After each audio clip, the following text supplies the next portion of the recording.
Assalamualaikum warahmatullahi wabarakatuh. Perkenalkan, nama saya Ferry Saputra, NPM 2021020413. Saya dari Prodi Hukum Tata Negara kelas C. Saya di sini akan menjelaskan tentang matkul Filsafat Hukum Islam.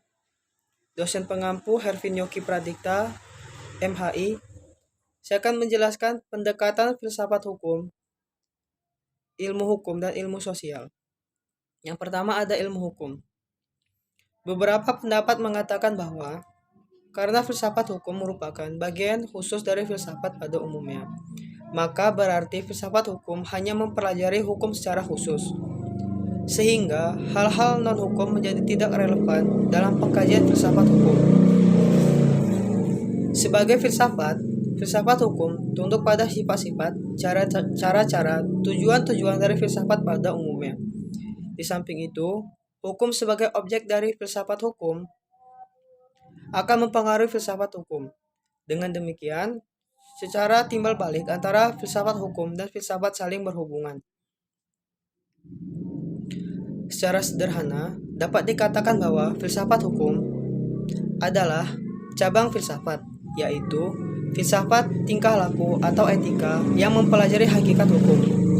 Dengan perkataan lain, filsafat hukum adalah ilmu yang mempelajari hukum secara filosofis. Jadi objek filsafat hukum adalah hukum dan objek tersebut dikaji secara mendalam sampai kepada inti atau dasarnya, yaitu disebut hakikat. Menurut Purtadi Purbacaraka dan Surjono Sukanto, hukum dapat diartikan sebagai: pertama, ilmu pengetahuan, yakni pengetahuan yang tersusun secara sistematis atas dasar kekuatan demikian. Yang dua, disiplin. Yang ketiga, norma. Yang keempat, tata hukum. Yang kelima, petugas. 6, keputusan penguasa. 7, proses pemerintahan. 8, sikap tindak ajek atau perilaku yang teratur.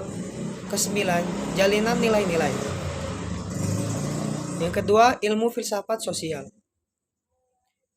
Filsafat sosial merupakan cabang filsafat yang mempelajari persoalan kemasyarakatan secara kritis, radikal, dan komprehensif. Sejak Plato dan Aristoteles, kajian terhadap persoalan-persoalan kemasyarakatan sudah menjadi objek penelitian tersendiri.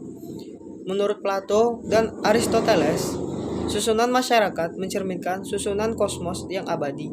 Manusia berkewajiban untuk menyesuaikan diri dengan susunan itu dan mentaati demi keselamatannya. Kalau tidak, ia menghancurkan dirinya. Pada abad pertengahan, masyarakat Eropa masih memperlihatkan pada pola dasar yang sama. Hanya sekedar mengoreksi terhadap paham Plato dan Aristoteles. Paham tentang otonomi kosmos diganti dengan paham heteronomia, yaitu kepercayaan bahwa kosmos tidak berdiri sendiri, tetapi bergantung pada kemahakuasaan Allah. Ketertiban kosmos adalah suatu ketertiban yang telah diciptakan. Perubahan hukum dan sosial.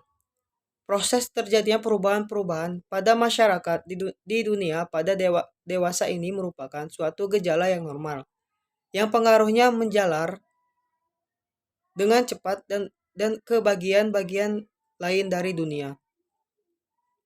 Antara lain, berkat adanya komunikasi modern dengan taraf teknologi yang berkembang dengan pesatnya.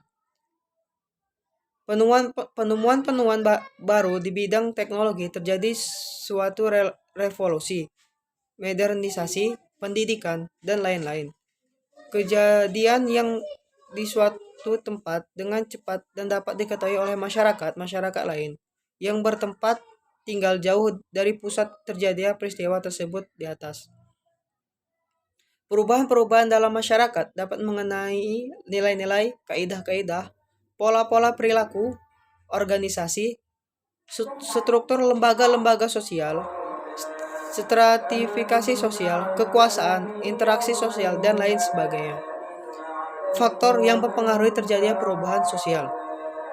Pada umumnya, dapat dikatakan bahwa sebab-sebab terjadinya perubahan-perubahan sosial dapat bersumber pada masyarakat itu sendiri, dan ada yang letaknya di luar masyarakat tersebut, yaitu yang datanya sebagai pengaruh dari masyarakat lain atau dari alam sekelilingnya. Sebab-sebab yang bersumber dari masyarakat itu sendiri adalah antara lain bertambah atau berkurangnya penduduk, penemuan-penemuan baru, bertentangan, dan terjadinya revolusi. Suatu perubahan sosial dapat bersumber pada sebab-sebab yang berasal dari luar masyarakat tersebut. Misalnya, sebab-sebab yang berasal dari lingkungan alam, peperangan, pengaruh kebudayaan masyarakat lain, dan sebagainya. Sekian penjelasan dari saya. Saya ucapkan terima kasih. Wassalamualaikum warahmatullahi wabarakatuh.